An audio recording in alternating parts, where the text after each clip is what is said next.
Good evening. You're watching the Urban Debate with me, Avni Raja. Over the next hour, the focus will be on three of the day's biggest stories. I'll get you the latest developments as well as expert analysis. Our top story, the Supreme Court has dissolved the Committee of Administrators formed to manage the daily operations of the Indian Football Federation.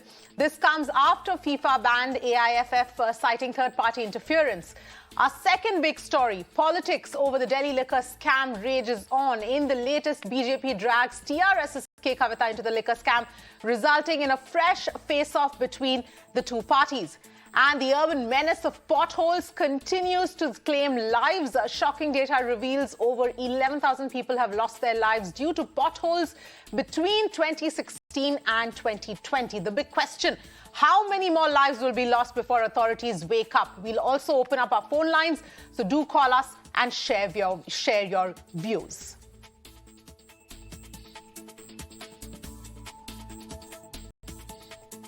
Well, let's start off with our top story tonight. The ban by FIFA on the All Indian Football Federation came as a big shock. Now, FIFA cited third-party interference, which was against the FIFA statutes, as the reason for this ban. And what was worse is that this ban meant that India lost the right to host the Under-17 Women's Football World Cup. But now, in the latest development, the Supreme Court has dissolved the three-member committee of administrators that it had appointed to look into the affairs of the Indian football body. Apart from scrapping its own committee, the Supreme Court has also modified the election process for the federation as well. The big question now remains is whether FIFA will lift the ban and whether India will then still be able to host the World Cup. Harish is joining us first for more details here. Harish, if you can break it down for us in terms of what the top court has said with respect to this entire issue. Yes, it's a very big development as far as the FIFA versus AIFF controversy is concerned. Today, in a very significant development in this matter, Supreme Court has, in fact, disbanded its own committee of administrators it had constituted some months back to oversee the affairs of All India Football Federation, and has said that day-to-day affairs of the AIFF will be now overseen by the acting Secretary General. So this is a very big development because the Supreme Court wants to facilitate lifting of the ban imposed by FIFA on All India Football Federation. Remember, this suspension was imposed saying that there is undue influence by a third party, that is the Supreme Court appointed CoA, which it said cannot carry out the executive functions of the AIFF, and that amounts to unwarranted interference in its affairs. So on that ground, the Women's Under-17 World Cup, which was scheduled in October, even that was in jeopardy. So today, in the saying that it's in the national interest and for the interest of Indian football and the crores of football fans, Supreme Court decided to disband its own CoA, which was coming in between the FIFA and India organizing the World Cup. So today, not only this, the Supreme Court has also laid down a schedule and a timeline for the elections of the Executive Committee of the All India Football Federation, and has said that as early as possible, a 23-member Executive Committee be selected, and 6 of it can be eminent present or former players. And this electoral college will be members of the 36 state and union territory associations of the Football Federation. So these are some of the biggest takeaways in the very, very significant order today. So the biggest takeaway, biggest important point is that Supreme Court has tried its best, done everything to facilitate lifting of ban on AIFF by the FIFA, because that was a precondition. The FIFA had said that as long as the CoA perform the executive functions of the AIFF, it cannot be given recognition and will remain suspended. So today it's a very big turn of events. Now all eyes on FIFA, whether it will be satisfied with what the Supreme Court has done. A very, very unprecedented, because it has disbanded its own committee. So now all eyes on FIFA, whether after the Supreme Court order, they will lift the ban on AIFF, and whether India will be able to host the World Cup as scheduled in October. Back to you. Absolutely. Thank you so much for getting us all of those details. And like you was pointing out, those are the main questions at this point in time. But to discuss this further, Premankar Barua, former CEO, East Bengal Club, and Nikhil Sharma, author and sports commentator, are joining me on the broadcast. Thank you both of you very much for joining us here on Mirror. Now, Premankar Barua, let me start with you first. What is your first impression, first reaction to what the Supreme Court has done today? Do you think it's sufficient for FIFA to revoke the ban in time? It's in the interest of the football, it's okay. But that doesn't tantamount that FIFA might lift the ban immediately, because one of the prerequisites to lift the ban is that a proper committee needs to be in place. That has to be in place, which has to look after the affairs of AIFF. So as and when the elections are conducted and a proper committee is in place, obviously FIFA will lift the ban. Okay. Nikhil Sharma, your perspective here, do you think that there is still a chance that even if the ban is lifted, we might be able to host the World Cup as scheduled? Avni, I think today is unprecedented. It's a welcome change in terms of what's happened today. I think I spoke on the 16th this month, and I did mention that I feel the government as well as the Honorable Supreme Court is sensitive to the fact that FIFA is a behemoth, right? With 211 members, you're talking to an organization that's one of the biggest in the world. And I think the government, the sports ministry, as well as the Honorable Supreme Court have been very sensitive to the fact that there are certain points that FIFA has mentioned. And very quickly, I think they've kind of had their diplomacy offices working to ensure that some of the things that FIFA has kind of, mentioned to the AIFF as being unacceptable have been very quickly course corrected by the government and, the Honorable Supreme Court.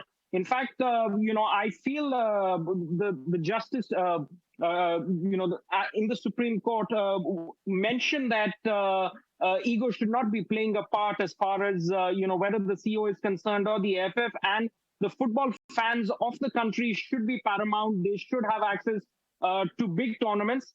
And I do believe that with these steps that have been taken by the Supreme Court and the government, there is a fair chance that the ban might be revoked. And India stands to gain by hosting the Under-17 Women's World Cup in October. Might be some delay, but I do feel it will go ahead now. Well, that's my personal opinion. Yes, let's hope that does happen. But Mr. Barua, the larger question here with regard to the way things panned out in terms of where Indian football also stands right now. Clearly, there were a lot of people who also felt that cleanup was required. And, the entire space and game needs to clean up its act. The federation needs to clean up its act. So, Mr. Barua, how do you see that aspect really panning out going forward in terms of, from the root down, whether this cleanup is going to happen? Yeah, this cleanup is obviously it's in place with the CoA and the Supreme Court itself, laying down conditions that it should, adhere to the FIFA statutes as well. Also, because of the ban, sports associations of the states have also, woken up to the fact that now we need to have a proper committee in place so that in the coming days, in the coming months, or in the coming years, FIFA doesn't again attract penalty on AIFF for third-party interference. As far as the CoA was concerned, they put some rules, regulations in place, and obviously the sports code for the AIFF is also under consideration of the Supreme Court. So, as far as the governing of FIFA AIFF is concerned, we'll have a very good team in place so that nothing of this sort happens in the coming future.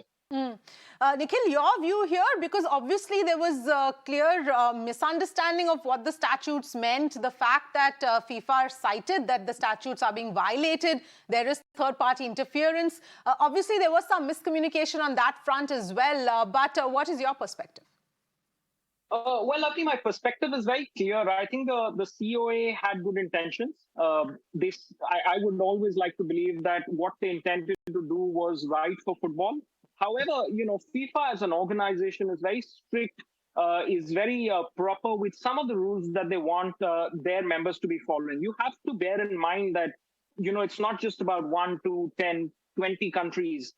There are 211 of those members. And if today, the AIFF wants to, or the CoA, or whoever is governing the AIFF wants to put in their own set of rules, those need to be ratified by FIFA. You cannot, unfortunately, as things stand, you need to kind of get into sync with what FIFA wants. There were clearly a few things that I don't think FIFA kind of took fancy to. First and foremost, I think on June 20th, there was, an executive governing council or a member body that the CoA had formed to assist them for running of the AIFF. I don't think FIFA took a liking to it, so it was disbanded on June 21st, I believe.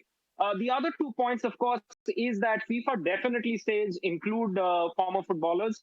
It is very important for the growth of the sport to include former footballers, but bring them in at a level where, in the expo, co-opt them, let them come through the grassroots itself. That's what their belief is, rather than, specifically awarding them rights without following the procedure that FIFA lays out. And of course, they wanted the elections to be held by internally at the AIFF, which means if you've appointed an acting general secretary, let him be at the helm. Let him decide, how the course of the elections and, everything else follows.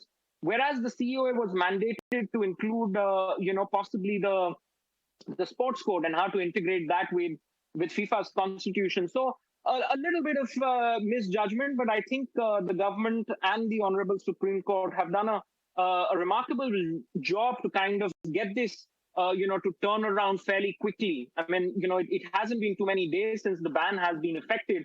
And the government and the Honorable Supreme Court have done, a great service to the nation by ensuring that we are course correcting here as far as, FIFA statutes are concerned. Mm-hmm. Mr. Barua, of course, one does hope that the ban is revoked and that we are, in fact, able to host the Under-17 World Cup. But the big question is, if all of this does not happen in time, if the World Cup is not able to be held in India, what does that have, the long-term implications of that at this point in time as far as Indian football is concerned? There would be obviously a long-term impact because it's very simple. Hosting a World Cup is not a small thing, and that too coming in Asia and that too in India, it's a very big thing. India qualifying for any age group World Cup is also a far sight now, as of now. Now, when we host a tournament of this magnitude, we automatically qualify as the host for this type of tournaments, and this is a very golden opportunity for our girls to showcase their skills on the larger stage. Like one of our women players have recently played for the European Champions League. So that's a very big step for a women player to come out of India, go abroad and represent the country in the global stage. So these are some of the tournaments, some of the leagues which helps us in taking the game forward. This opportunity should not be we should take every opportunity to have this World Cup in India, because the worst part otherwise would have been that we will have to wait for a longer period, and then we had an AFC tournament. Our women's team cannot play because of the COVID at that time. We had to forfeit all our matches. It's a very big thing, and it's very difficult for a team like India to play on the Asian stage or on the world stage. So we have to be very peculiar that this World Cup doesn't go. The elections are held in time, the team is in place, and we get an opportunity to see world-class players playing in India. As a fan too, people would go to the stadiums and watch it live. That's a different experience for everybody. Any sport, watching it live is a very big experience. So obviously we need to be very specific about all the election details, have everything in time, and see to it that this type of World Cup, which we have got after very much deliberations, we should grab this opportunity and not let the World Cup go from India. Yes, absolutely. Nikhil, your view on the same point, because obviously, like Mr. Barrow was saying, that this World Cup, the fact that India would be hosting it is a huge deal. It's under 17, it's Women's World Cup. So obviously, if this opportunity goes, it is going to be a huge letdown for India. Well, Avni, losses by not hosting this under 17 World Cup, Women's World Cup for India are manifold. First and foremost, the world is looking at us. Football is a soft power played in almost every nation of the world. The world today, as it stands, looks at India in a much bigger, lens, with a much bigger lens than we were looked at maybe 20 years back or 10 years back.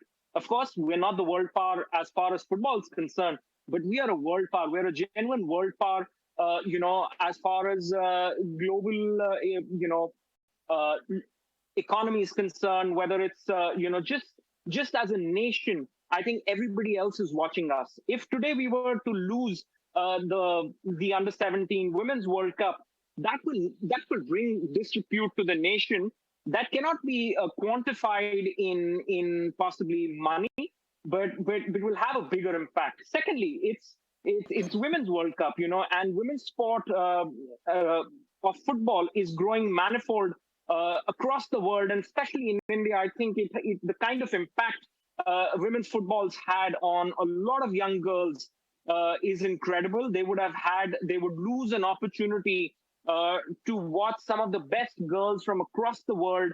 And let's not forget, there's infrastructure being created. There's legacy work that the organizing committee and FIFA have planned to ensure that it just doesn't stop at this World Cup.